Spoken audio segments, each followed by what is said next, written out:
하나님, 우리 성가대의 찬양처럼 주님, 내 기도를 들어주시옵소서.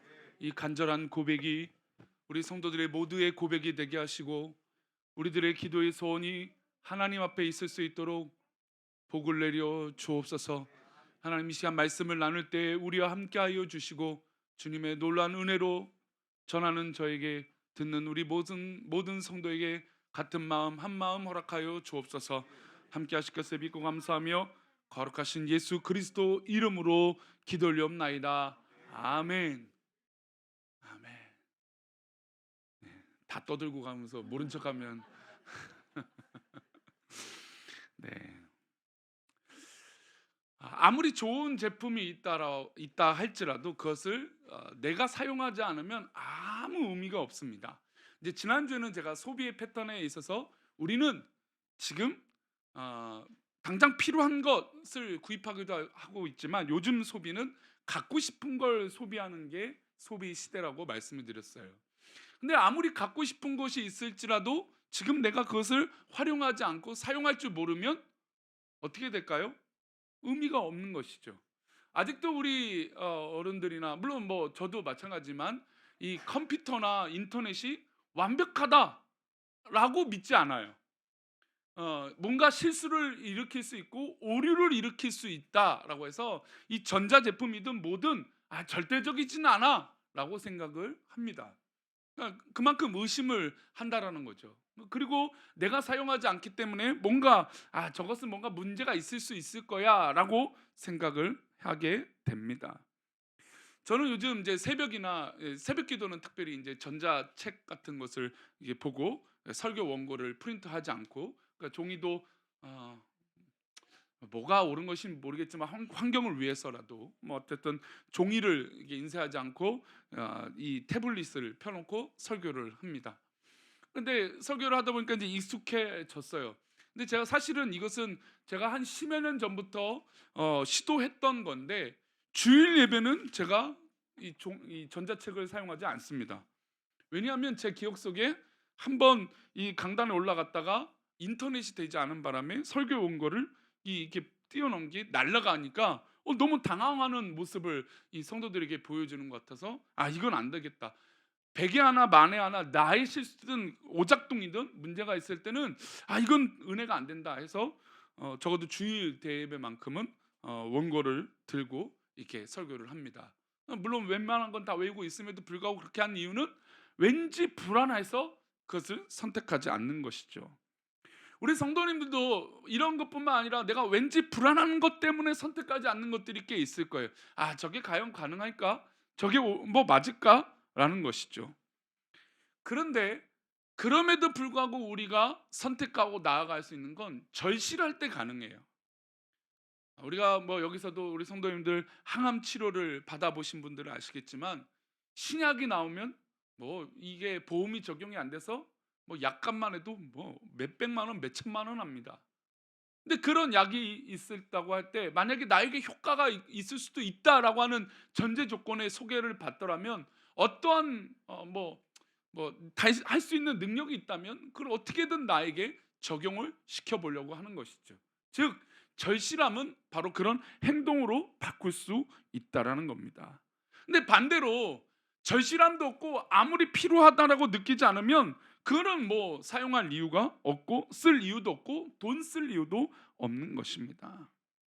선택은 적어도 우리의 몫이라는 것을 깨닫게 해주시는 부분이죠.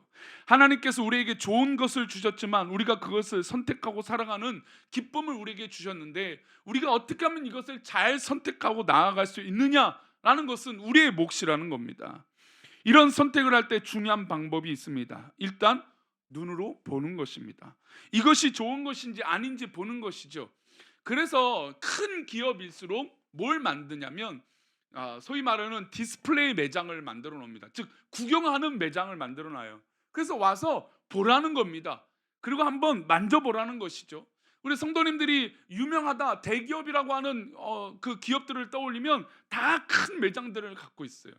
그래서 거기서 파는 거는 두 번째 문제고 사람들이 많이 와서 보게끔 하는 이 광고와 사람들의 눈을 통해서 광고하는 데 목적을 둡니다. 우리가 선택하고 필요로 여겨서 활용하는 데 있어서 보는 것이 그만큼 중요한 것이죠.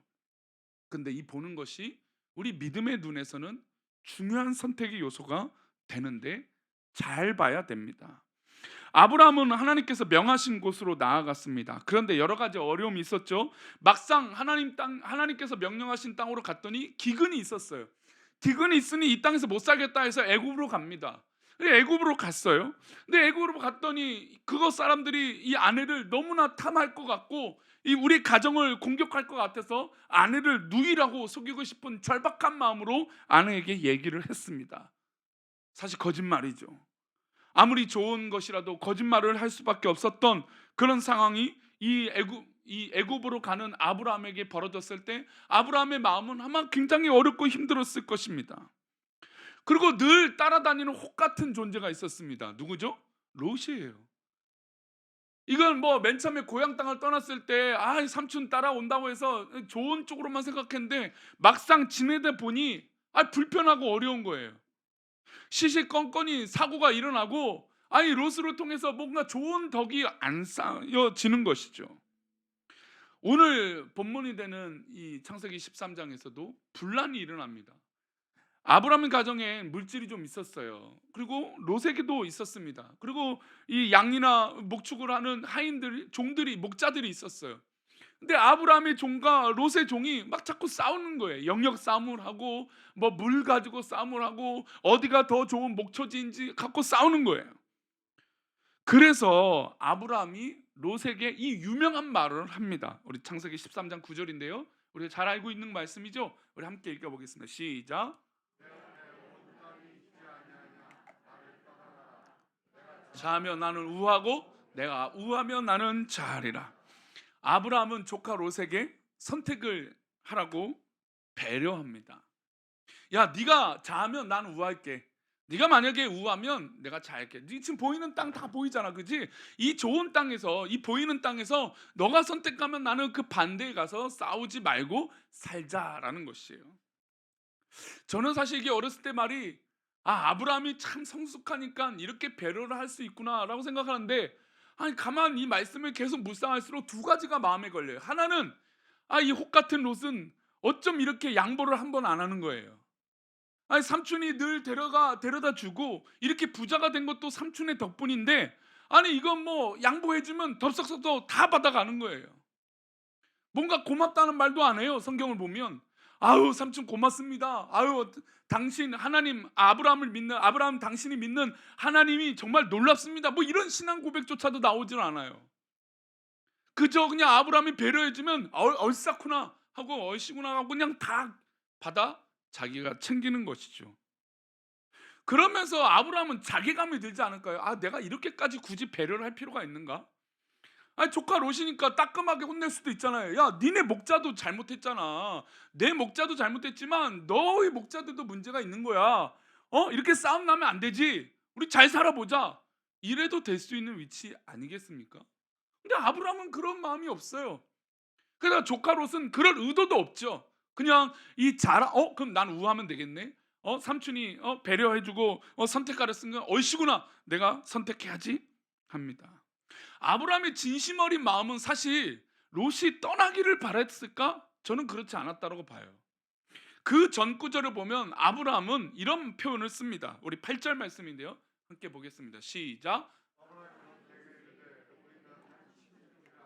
나나 너나 내 목자나 서로 다투게 하지 말라. 사실 본 마음은 아브라함의 마음은 이거죠. 야, 우리 한 가족 아니냐? 한 친척 아니냐? 우리 지난 주간에 명절을 우리 성도님들 잘 보내셨습니까? 친척들을 만나고 가족들을 만나니 좋으셨죠? 말에 힘이 없는데 긴 연휴에도 아이고 라디오를 수요일날 듣는데 다들 이제 수요일날 출근들 하고 막 힘드니까 연휴가 오히려 더 힘들다고 막 그렇게 아우성을 부리더라고요. 친척들을 만나고 오래간만에 만나면 뻔해요. 질문은 뭐예요? 뭐 하고 사냐 이거예요. 결혼하지 않은 사람에게 결혼 언제 하냐? 직장은 어디 다니냐? 학교가 어디냐? 왜요? 왜 그런 질문할까요? 오래간만에 만났으니까 그래요. 오래간만에 만났는데 뭘 물어봐요. 일단 지금 최근에 일어나고 있는 관심사에 대해서 알아야 될 거 아니에요. 사실 관계라는 것은 지금은 너무나 떨어져 지내고 소홀해졌으니까 그런 질문들이 있지만 이 당시는 어떻게 돼요? 친척이라면 그냥 한 동네 살아요. 저도 저희 아버지가 고향에서 서울로 사업을 하겠다가 올라왔을 때 온 그 지역의 동네 이 친척들이 다 서울로 한꺼번에 올라왔어요. 기반을 마련해 놓고 가족들이 한 동네에 살았어요. 그러니까 친척들이 모이면 한 부락을 이뤘던 것이죠. 과거에는 더 심했겠죠. 지금이야 다 흩어져서 살지만 요즘 이제 젊은 부부들은 어 적당한 거리에 집을 얻으려고 합니다. 아이를 낳으면 어떻게 해요? 우리 부모님이 봐줘야 되거든요. 그래서 30분 이상 걸리면 안 돼요. 차로 한 20분 이내, 차로 갔을 때 한 30분 이내로 가야 안심하고 맡길 수 있는 거리. 다 그렇다는 거 아니에요. 혹시 걸리 찔리거든. 근데 그런데요, 요즘은 너무 멀리 떨어지면 안 되고 또 너무 가까우면 안 된대요. 왜 그래요? 씻을 데도 없이 문 열고 들어올까 봐. 너무 현실적인 얘기인가요? 우리 어른들은 에이 뭐 그런가 하는데 아니 실제로 그런 가정들이 있다라는 거죠. 근데 요즘은 그렇지만 이 당시에는 한 친척은 정말 먹고 같이 사는 거예요. 한 집안에서 뭔가 기둥같이 역할을 하면 그 모든 딸려 있는 식구들이 그 한 사람 때문에 다 먹고 살았어요. 예전 지금도 몽골이나 이런 데 가면요. 시집을 보내면 좋은 집안에 보내는 이유가 뭐냐면 그 한 이 딸로 말미암아 이 부가 축적이 되면 딸려 있는 가족들도 어떻게 돼요? 다 먹고 살기 위해서 그렇게 해요. 아니 지금도 그렇게 하는 이 나라와 민족들이 있다라는 거죠. 근데 지금 이 당시 보면 친척이에요. 사실 지금 삼촌이라고 먼 관계가 아니라 아주 가까운 관계였던 것이죠. 아브라함의 의도는 야 다투게 하지 말자 이게 의도예요. 그래서 이 롯에게는 제안을 했던 것이죠. 야 네가 우하면 내가 자할게. 내가 너가 선택하면 나는 반대로 할게라고 하는 건 사실 엄밀히 보면 떠나가라고 하는 의미도 있겠지만 어떻게 해요? 진짜 속마음은 야 그냥 우리 잘 지내보자 였을지도 모릅니다. 그러나 조카 롯은 이 아브라함의 마음을 어떻게 됩니까? 하나도 알지 못하죠. 롯이 삼촌의 말을 듣고 선택을 합니다. 자, 이 과정을 성경이 자세히 설명해요. 우리 10절 말씀인데요. 보겠습니다. 함께 읽겠습니다. 시작. 이에 롯이 바라본즉 소알까지 온 땅의 물이 넉넉하니 여호와께서 소돔과 고모라를 멸하시기 전이었으므로 여호와의 동산 같고 애굽 땅과 같았더라. 아멘. 제가 어제 이제 결혼식장을 갔습니다. 결혼식을 이렇게 해서 동대도 우리가 잘 뭐 익숙하게 알 수 있는 청담동이라고 하는 동네에서 결혼식이 있었습니다. 어, 남편 되는 쪽을 제가 잘 알고 또 오랫동안 교제했던 가정이어서 갔습니다. 사실 우리 성도님께 제가 누누이 말씀드리지만 저는 우리 성도님들에게 직업이 뭡니까? 회사는 어디 다닙니까? 학교는 어디 다닙니까? 질문 안 합니다. 아실 거예요. 우리 성도님들이 직접 저에게 말씀해 주시지 않으면 저는 묻지 않습니다. 월급을 얼마 받습니까? 뭐 어디 지역에 다닙니까? 이런 질문하지 않아요. 근데 이제 그 집안은 워낙 잘 알고 있고 늘 자랑스럽게 얘기하고 있었던 집안이에요. 그것도 우리나라 치면 뭐 재계 순위가 몇 순위인지 정확히 모르지만 뭐 그런 기업에 뭐 이렇게 멀지 않은 가족이에요. 근데 그 가족이 이제 결혼식을 하고 초대를 받아서 갔습니다. 갔는데 보니까 뭐 결혼식장 또 음식도 뭐 대단하더라고요. 대단해요. 근데 이제 아내 되는 쪽은 제가 잘 모르니까 이제 속마음에 제가 결혼식을 마칠 때쯤 제 속마음에 그런 마음이 들었어요. 용서하고 들으세요. 제가 그걸 입 밖으로 내밀지 않았지만 제가 이거는 우리 설교시간에 얘기를 하고 싶어서 아, 저 여자분 결혼 잘했네. 시집 잘 갔네. 그 마음이 드는 거예요. 왜냐면 남편 쪽 그 어머니 엄마 아빠의 집안 내력을 아니까 뭐 대단한 집안이고 심지어 제가 겨울 될 때 그 두 아들이 한 4개월 사이로 결혼했거든요. 근데 그 4개월 사이에 그 고향 땅에 건물을 5층짜리를 다 2개를 그 아들 명의로 지어줄 정도로 재력이 있는 집안이에요. 그러니까 그 집을 완공하고 하는데 기도해 달라고 가서 기도해 드렸던 가정이거든요. 그러니까 제 마음에 딱 결혼하자마자 그 여성의 배경이나 뭐 이런 거 아무것도 모르니까 '아 시집 잘 갔네.' 마음이 드는 거예요. 근데 그 생각이 들자마자 제가 가슴을 쳤어요. 아니 목사도 이런 생각을 하는데 요즘 젊은 사람들이 조건 따지는 건 당연한 거 아닌가? 그런 마음에 정말 이 마음이 아프더라고요. 요즘은 조건을 봐야 된대요. 조건이 맞아야 된대요. 우리 성도님들 다 사랑해서 결혼하셨죠? 근데 조건이 맞아야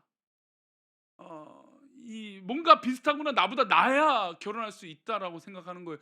저도 은연중에 그 마음이 있으니까 그 여성분 향해서 결혼 시집 잘 갔네. 좋은 집이 벌써 집 고민도 없이 그냥 그 집에 가서 살면 되고 심지어 일을 안 해도 월세가 따박따박 들어간다는 집이네. 그런 마음이 제가 드는 것이죠.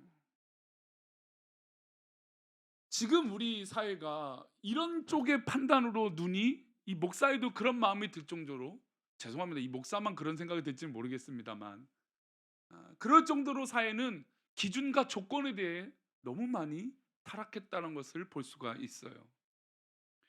롯이 지금 우리 10절 말씀 다시 띄워 주세요. 롯이 봅니다. 눈을 들어 봤어요. 우리가 봤다라는 건 중요하죠. 제가 지금 서론에서 본 것이 굉장히 중요하다고 했어요. 봐야 내가 선택을 하죠. 그렇죠? 우리 성도님들 보지 않고 어떤 물건을 살 수 있습니까? 홈쇼핑도요. 보여줘야 착용하는 이게 착샷이라고 하는데 착용하는 옷을 보아야 저렇게 입는 것이나 봐야 사는 거예요. 그냥 무조건 이름만 보고 사진 않죠. 적어도 눈을 봐야 돼요. 봅니다. 롯이 눈을 들어 봤어요. 요단 지역을 봤는데 소알부터 온 땅에 보니까 저 소알 땅이 보니까 뭐가 있어요? 첫 번째로 물이 넉넉한 거예요. 저 당시 농경사에는 그리고 목축업을 하는 입장에서는 물은 굉장히 중요합니다. 물이 있어야 초장이 열려지기 때문이에요. 풀밭이 있기 때문이죠. 그러면 양이나 목축업을 하는데 아주 유리해요. 또 물이 있으면 뭘 할 수 있습니까? 농사를 지을 수 있어요. 그래서 예전에 4대 문명이든 뭐 역사적인 문명은 어디를 기준으로 문명이 발달합니까? 물을 기준으로 발달을 하죠. 근데 이 롯이 알았어요. 야, 저기 소할 땅을 보니까 물이 있는 거예요. 저 땅을 가야겠다 결심했어요. 근데 두 번째 이유가 또 나옵니다. 여호와께서 소돔과 고모라를 멸하시기 전이므로 여호와의 동산 같고 보니까 너무너무 좋은 도시예요.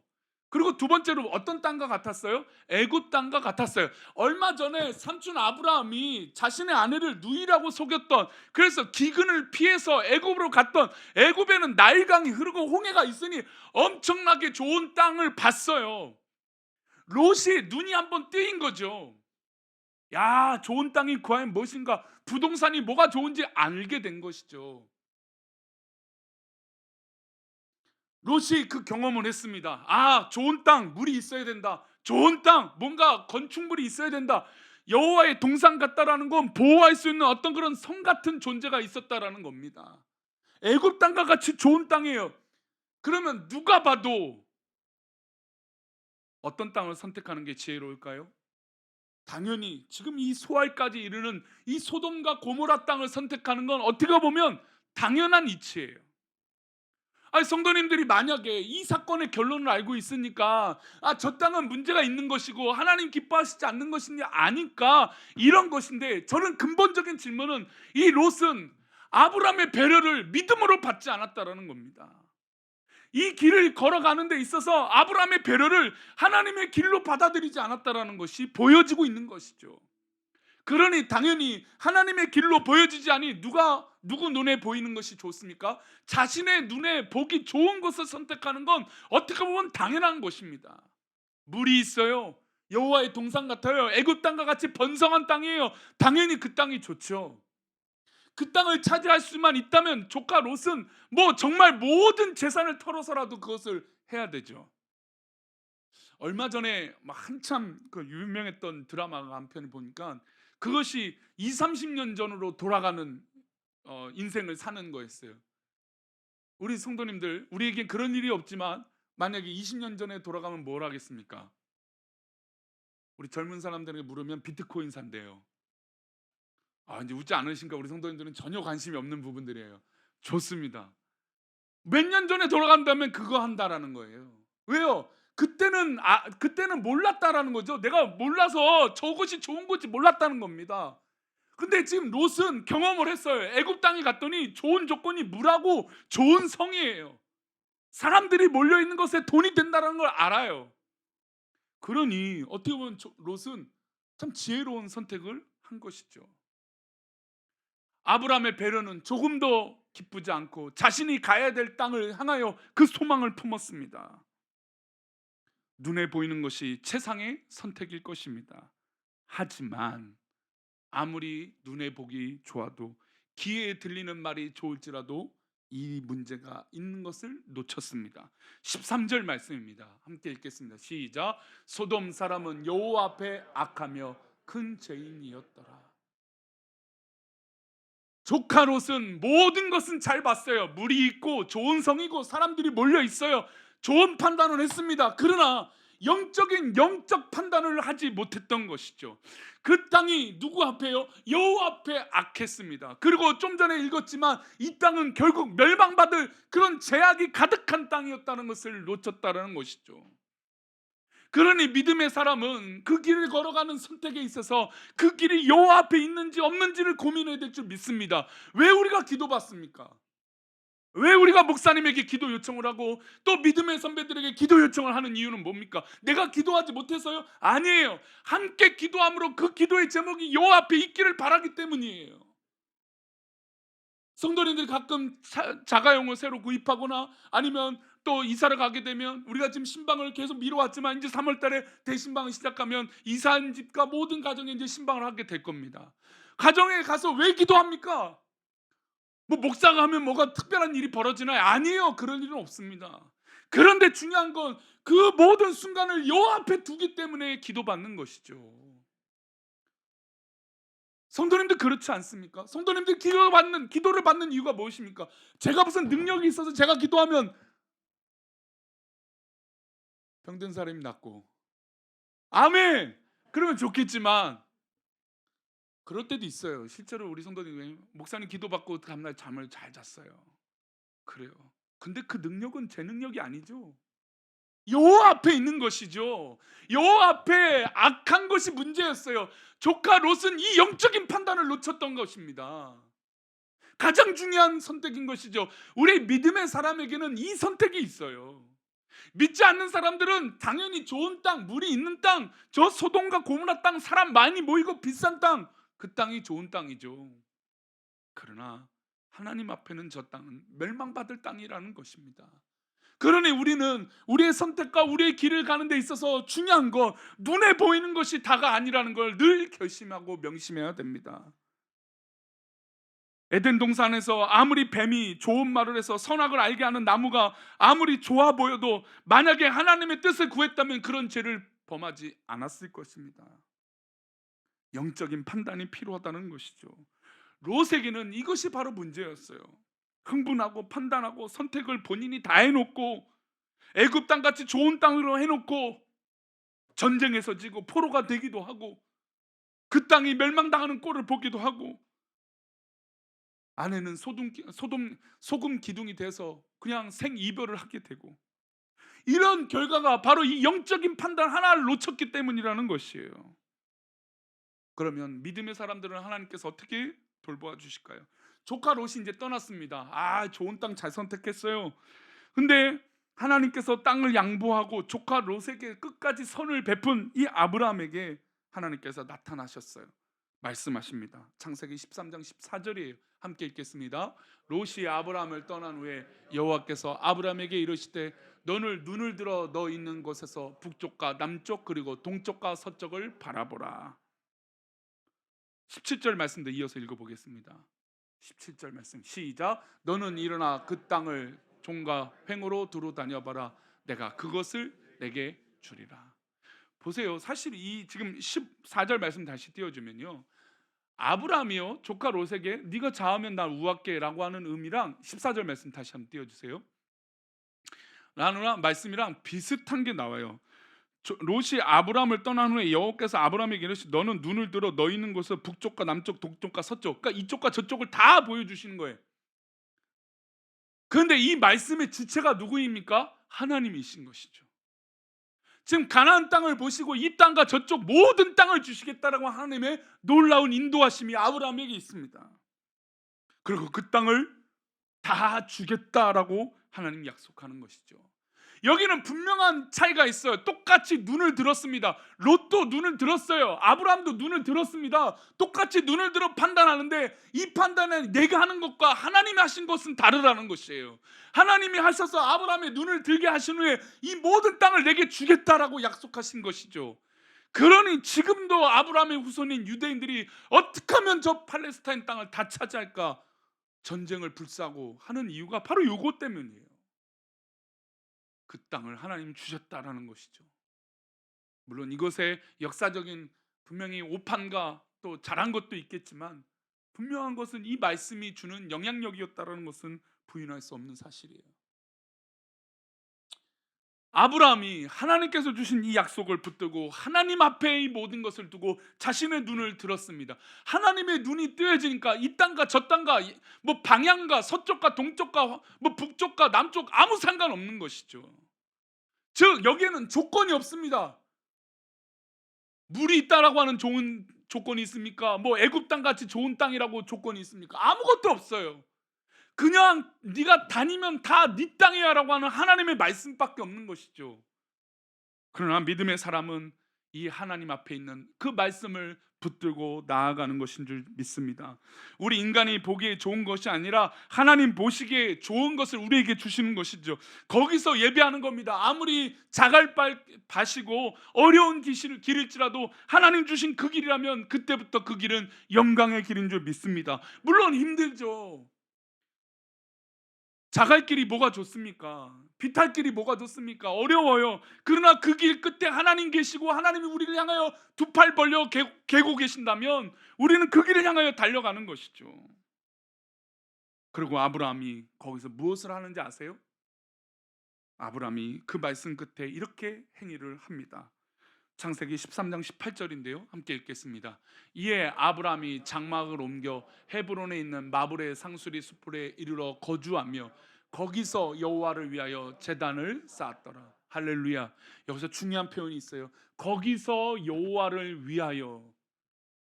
인간의 눈을 든 롯은 거기를 갔지만 예배하는 모습은 나와 있지 않아요. 그러나 하나님께서 말씀하신 그 땅을 걸어가는 그 아브라함의 결국의 끝에는 예배하는 그곳이 되는 것이죠.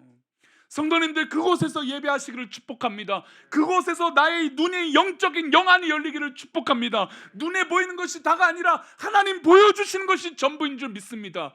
그 눈이 열려 나의 보여지는 모든 걸음이 인간의 눈으로 볼 때는 고통과 괴로움과 어려움이 있지라도 결국에 하나님께서 그 길 끝에 예배함으로, 예배하면 누구를 만나나요? 하나님 만나는 거잖아요. 그러니 얼마나 감사하고 기쁩니까? 아브라함은 하나님을 만나는 것을 선택하고 나아간 것이죠.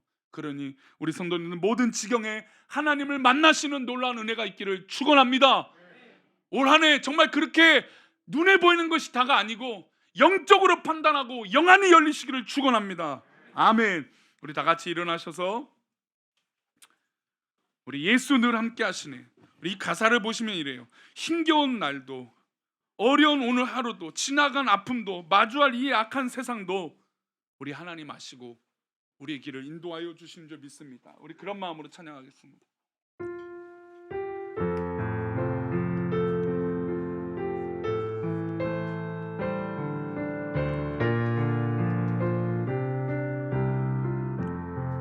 고단한 인생길, 고단한 인생길, 힘겨운 오늘도 예수 내 마음 아시네. 아멘. 우리 성도님들 마음은 하나님 아세요. 아멘. 지나간 아픔도 아멘.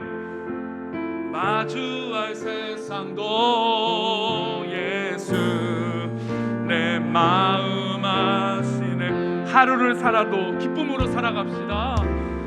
하루를 살아도 기쁨 이름으로 가리. 예수 늘 함께 하시네. 후회도 염려도 온전히 맡기리. 예수 늘 함께. 아멘. 우리 예수님이 우리 성도들과 함께 하실 줄 믿습니다. 믿음의 눈 들어 주를. 아멘. 믿음의 눈을 드시기를 축원합니다. 또한 지나가리라.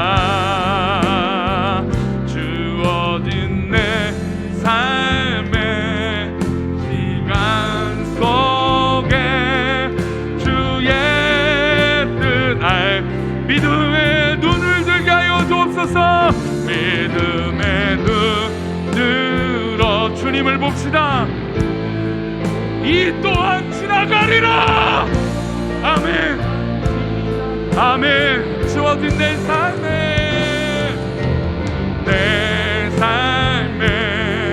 시간 주의 뜻 이루어 주옵소서.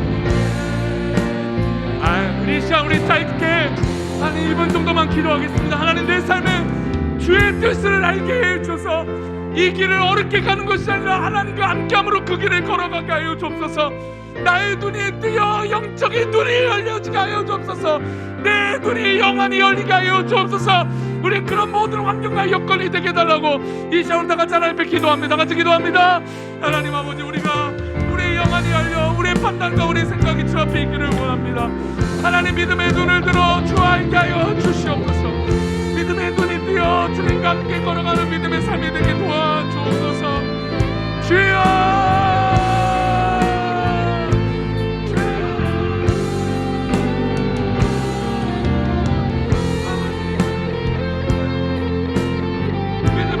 되어주게 하여 주옵소서. 인간의 생각의 판단이 멈추게 하여 주시고 하나님 영안이 열리게 하여 주시옵소서. 그 길을 걸어갑니다. 그 길을 걸어갑니다. 그 길을 걸어갑니다. 그 믿음의 길을 걸어갑니다. 주님 역사여 주옵소서. 아버지 하나님, 은혜를 베풀어 주소서. 정말 믿음의 눈이 열려 주옵소서. 오 주님, 우리 모든 성도들의 믿음의 눈이 열려 주의 영광이 되게 하여 주옵소서.